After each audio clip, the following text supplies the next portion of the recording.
മലയാള സിനിമയിൽ തൻ്റെ സ്വതസിദ്ധമായ രീതിയിൽ ആക്ഷൻ സീനുകളിലൂടെ വലിയ ശ്രദ്ധ നേടിയ നടനാണ് മോഹൻലാൽ. താരത്തിൻ്റെ മെയ് വഴക്കത്തെക്കുറിച്ചും പലവട്ടം പ്രേക്ഷകർക്കിടയിൽ ചർച്ച ചെയ്യപ്പെട്ടിട്ടുണ്ട്.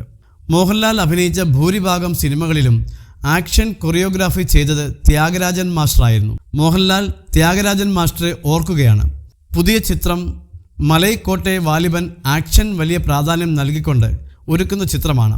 സിനിമയുടെ ഭാഗമായി നൽകിയ അഭിമുഖത്തിലാണ് താരം ത്യാഗരാജൻ മാസ്റ്ററിനെക്കുറിച്ച് വാചാലനായത്. പണ്ട് റെസ്ലിംഗ് ടീമിൽ ഉണ്ടായിരുന്നതെല്ലാം തൻ്റെ ആക്ഷനെ വലിയ രീതിയിൽ സഹായിച്ച വാലിബനിൽ ആക്ഷൻ ചെയ്യാൻ ഒരുപാട് സ്വാതന്ത്ര്യമുണ്ടെന്നും മോഹൻലാൽ പറയുന്നു. ഏത് സിനിമയിലും അഭിനയിക്കുന്നതിന് മുൻപ് താൻ ത്യാഗരാജൻ മാസ്റ്ററെ ഓർക്കാറുണ്ടെന്നും അദ്ദേഹം പറഞ്ഞു. വെറൈറ്റി മീഡിയയോട് സംസാരിക്കുകയായിരുന്നു അദ്ദേഹം. സിനിമയിലെ ഫൈറ്റ് എന്ന് പറയുന്നത് ദേഹത്ത് കൊള്ളാതെ കൊണ്ട് എന്ന് തോന്നിപ്പിക്കുന്നതാണ്. നമ്മുടെ ഓപ്പോസിറ്റുള്ള ആളും അത്ര മിടുക്കനാണെങ്കിൽ മാത്രമേ നമ്മൾ കൊടുക്കുന്നത് ഇമ്പാക്റ്റ് കിട്ടുകയുള്ളൂ. അതുകൊണ്ട് മോഡേൺ സിനിമയിൽ ഒരാൾ അടിച്ചാൽ പറന്നുപോയി കാറിൻ്റെ മുകളിൽ വീഴുന്ന തരത്തിലൊക്കെ ഫൈറ്റ് എടുക്കുന്നത്. റിയൽ ലൈഫിൽ അത് പറ്റില്ലല്ലോ. വാലിബനിൽ ആ കാര്യത്തിൽ കുറച്ച് സ്വാതന്ത്ര്യമുണ്ട്. അങ്ങനെ എല്ലാം ചെയ്യാൻ പറ്റുന്ന ഒരാളാണ് നായകൻ. അയാൾക്ക് വേണമെങ്കിൽ ആകാശത്തിലൂടെ പറക്കാം, വെള്ളത്തിലൂടെ സഞ്ചരിക്കാം, അങ്ങനെ എന്തു വേണമെങ്കിലും ചെയ്യാം.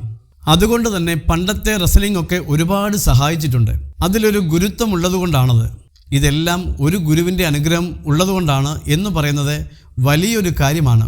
ത്യാഗരാജൻ മാസ്റ്റർ എന്ന് പറയുന്നത് എൻ്റെ സിനിമാ ജീവിതത്തിലെ ഏറ്റവും വലിയ ശക്തിയാണ്. ഏത് ആക്ഷൻ സീൻ എടുക്കുന്നതിന് മുൻപും ഞാൻ അദ്ദേഹത്തെ മനസ്സിൽ ആലോചിച്ചിട്ടേ ചെയ്യാറുള്ളൂ.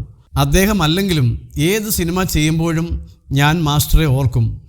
ധൈര്യമായിട്ട് ചെയ്യടാ എന്ന് അദ്ദേഹം പറയുന്ന ഒരു വിഷ്വൽ നമ്മുടെ മനസ്സിൽ അറിയാതെ തന്നെ വരും. അങ്ങനെ മാത്രമേ ഞാൻ ആക്ഷൻ സീനുകൾ തുടങ്ങാറുള്ളൂ, മോഹൻലാൽ പറയുന്നു.